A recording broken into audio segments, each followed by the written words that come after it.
सभी को जय मसीह की। आज हम पढ़ेंगे उत्पत्ति 3 अध्याय, मनुष्य के पापी हो जाने का वर्णन। यहोवा परमेश्वर ने जितने बनैले पशु बनाए थे उन सब में सर्प द्रुत था। उसने स्त्री से कहा, क्या सच है कि परमेश्वर ने कहा तुम इस वाटिका के किसी वृक्ष का फल ना खाना? स्त्री ने सर्प से कहा, इस वाटिका के वृक्षों के फल हम खा सकते हैं, पर जो वृक्ष वाटिका के बीच में है उसके फल के विषय में परमेश्वर ने कहा है कि ना तो तुम उसको खाना और ना उसको छूना, नहीं तो मर जाओगे। तब सर्प ने स्त्री से कहा, तुम निश्चय ना मरोगे, वरन परमेश्वर आप जानता है कि जिस दिन तुम उसका फल खाओगे उसी दिन तुम्हारी आंखें खुल जाएंगी और तुम भले बुरे का ज्ञान पाकर परमेश्वर के तुल्य हो जाओगे। अतः जब स्त्री ने देखा कि उस वृक्ष का फल खाने के लिए अच्छा और देखने में मनभाऊ और बुद्धि देने के लिए चाहने योग्य भी है, तब उसने उसमें से तोड़कर खाया और अपने पति को भी दिया और उसने भी खाया। तब उन दोनों की आंखें खुल गईं और उनको मालूम हुआ कि वे नंगे हैं। इसीलिए उन्होंने अंजीर के पत्ते जोड़ जोड़कर लंगोट बना लिए। तब यहोवा परमेश्वर ने जो दिन के ठंडे समय वाटिका में फिरता था का शब्द उनको सुनाई दिया। तब आदम और उसकी पत्नी वाटिका के वृक्षों के बीच यहोवा परमेश्वर से छिप गए। तब यहोवा परमेश्वर ने पुकार कर आदम से पूछा, तू कहाँ है? उसने कहा, मैं तेरा शब्द बारी में सुनकर डर गया, क्योंकि मैं नंगा था, इसीलिए छिप गया। उसने कहा, किसने तुझे बताया कि तू नंगा है? जिस वृक्ष का फल को मैंने तुझे मना किया था, क्या तूने उसका फल खाया? आदम ने कहा, जिस स्त्री को तूने मेरे संग रहने को दिया उसी ने उस वृक्ष का फल मुझे दिया और मैंने खाया। तब यहोवा परमेश्वर ने स्त्री से कहा, तूने यह क्या किया है? स्त्री ने कहा, सर्प ने मुझे बहका दिया, तब मैंने खाया। परमेश्वर का न्याय। तब यहोवा परमेश्वर ने सर्प से कहा, तू ने जो यह किया, इसीलिए तू सब घरेलू पशुओं और सब बनैले पशुओं से अधिक शापित है। तू पेट के बल चला करेगा और जीवन भर मिट्टी चाटता रहेगा। और मैं तेरे और स्त्री के बीच में और तेरे वंश और उसके वंश के बीच में बैर उत्पन्न करूंगा। वह तेरे सिर को कुचल डालेगा और तू उसकी एड़ी को डसेगा। फिर स्त्री ने उनसे कहा, मैं तेरी पीड़ा और तेरे गर्भ होने के दुख को बहुत बढ़ाऊंगा। तू पीड़ित होकर बालक उत्पन्न करेगी और तेरी लालसा तेरे पति की ओर होगी और वह तुझ पर प्रभुता करेगा। और आदम ने उसने कहा, तूने जो अपनी पत्नी की बात सुनी और जिस वृक्ष के फल विषय में मैंने तुझे आज्ञा दी थी कि तू उसे ना खाना, उसको तूने खाया, इसीलिए भूमि तेरे कारण शापित है। तू उसकी उपज जीवन भर दुख के साथ खाया करेगा और वह तेरे लिए कांटे और ऊंट कटारे उगाएगी और तू खेत की उपज खाएगा और अपने माथे के पसीने की रोटी खाया करेगा और अंत में मिट्टी में मिल जाएगा, क्योंकि तू उसी में से निकाला गया है। तू मिट्टी तो है और मिट्टी ही में मिल जाएगा। आदम ने अपनी पत्नी का नाम हव्वा रखा, क्योंकि जितने मनुष्य जीवित हैं उन सब की आदि माता वही है। और यहोवा परमेश्वर ने आदम और उसकी पत्नी के लिए चमड़े के अंगरखे बनाकर उनको पहना दिए। वाटिका में से निकाला जाना। फिर यहोवा परमेश्वर ने मनुष्य भले बुरे का ज्ञान पाकर हम में से एक के समान हो गया।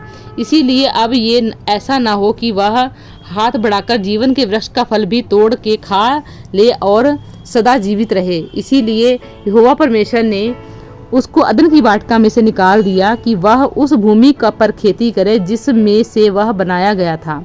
इसीलिए आदम को उसने निकाल दिया और जीवन के वृक्ष के मार्ग का पहरा देने के लिए अदन की वाटिका के पूर्व की ओर कुरूबों को और चारों ओर घूमने वाली ज्वालामय तलवार को भी नियुक्त। मत्ती अध्याय 3। यूहन्ना बपतिस्मा देने वाला। उन दिनों में यूहन्ना बपतिस्मा देने वाला आकर यहूदा के जंगल में यह प्रचार करने लगा, मन फिराओ, क्योंकि स्वर्ग का राज्य निकट आ गया है। यह वही है जिसकी चर्चा यशायाह भविष्यवक्ता के द्वारा की गई। जंगल में एक पुकारने वाले का शब्द हो रहा है कि प्रभु का मार्ग तैयार करो, उसकी सड़कें सीधी करो। यह यूहन्ना ऊंट के रोम का वस्त्र पहने हुए था, अपनी कमर में चमड़े का कटिबंध बांधे हुए था, जिसका भोजन टिड्डियां और वनमधु था। तब यरूशलेम और सारे यहूदिया और यरदन के आसपास के सब स्थानों के लोग उसके पास निकल आए। उन्होंने अपने अपने पापों को मानकर यरदन नदी में उससे बपतिस्मा लिया। जब उसने बहुत से फरीसियों और सदूकियों की बपतिस्मा के लिए अपने पास आते देखा तो उनसे कहा, हे सांप के बच्चों, तुम्हें किसने जता दिया कि आने वाले क्रोध से भागो?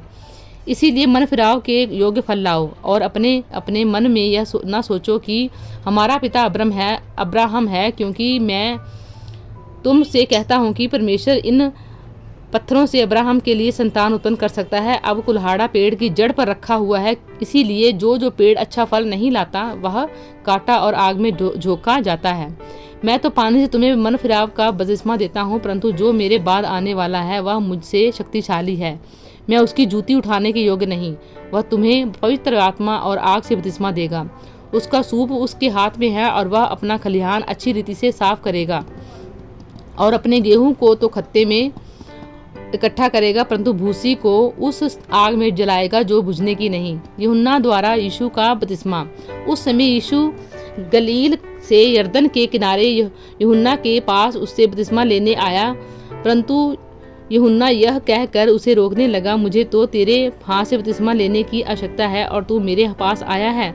यीशु ने उसको यह आज्ञा दी, अब तो ऐसा ही होने दे, क्योंकि इसी रीति से सब धर्मता को पूरा करना उचित है। तब उसने उसकी बात मान ली और यीशु बपतिस्मा लेकर तुरंत पानी में से ऊपर आया और देखो उसके लिए आकाश खुल गया और उसने परमेश्वर की आत्मा को कबूतर के समान उतरते और अपने ऊपर आते देखा। और देखो यह आकाशवाणी हुई, यह मेरा प्रिय पुत्र है जिससे मैं अत्यंत प्रसन्न हूँ।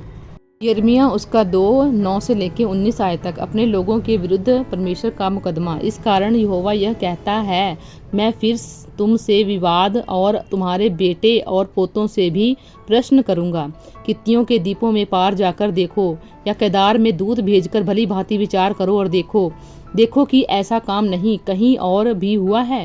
या किसी जाति ने अपने देवताओं को बदल दिया जो परमेश्वर भी नहीं है, परंतु मेरी प्रजा ने अपनी महिमा को निकम्मी वस्तु से बदल दिया है। हे आकाश, चकित हो, बहुत ही थरथरा और सुनसान हो जा। यहोवा की यह वाणी है, क्योंकि मेरी प्रजा ने 2 बुराइयां की हैं।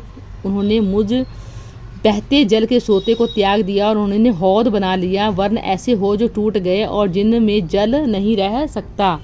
इज़राइल के अविश्वास का परिणाम। क्या इज़राइल दास है? क्या वह घर में जन्मा हुआ दास है? फिर वह क्यों शिकार बना? जवान सिंहों ने उसके विरुद्ध गर्ज कर नाद किया। उन्होंने उसके देश को उजाड़ दिया। उन्होंने उसके नगरों को ऐसा उजाड़ दिया कि उनमें कोई बसने वाला ही ना रहा। नोप और तहपनेह के निवासी भी तेरे देश की उपज चट कर गए हैं। क्या यह तेरी ही करनी का फल नहीं, जो तूने अपने परमेश्वर यहोवा को छोड़ दिया, जो तुझे मार्ग में लिए चला? अब तुझे मिस्र के मार्ग में क्या लाभ है कि तू सिहोर का जल पिए, अथवा असूर के मार्ग से भी तुझे क्या लाभ कि तू महानद का जल पिए? तेरी बुराई ही तेरी ताड़ना करेगी और तेरा भटक जाना तुझे उलाहना देगा। जान लें और देख लेंगी अपने परमेश्वर यहोवा को त्यागना यह बुरी और कड़वी बात है। तुझे मेरा भय ही नहीं रहा। प्रभु सेनाओं के यहोवा की यही वाणी है। प्रभु इन वचनों द्वारा आपको बहुतायत से आशीष दें। आमीन।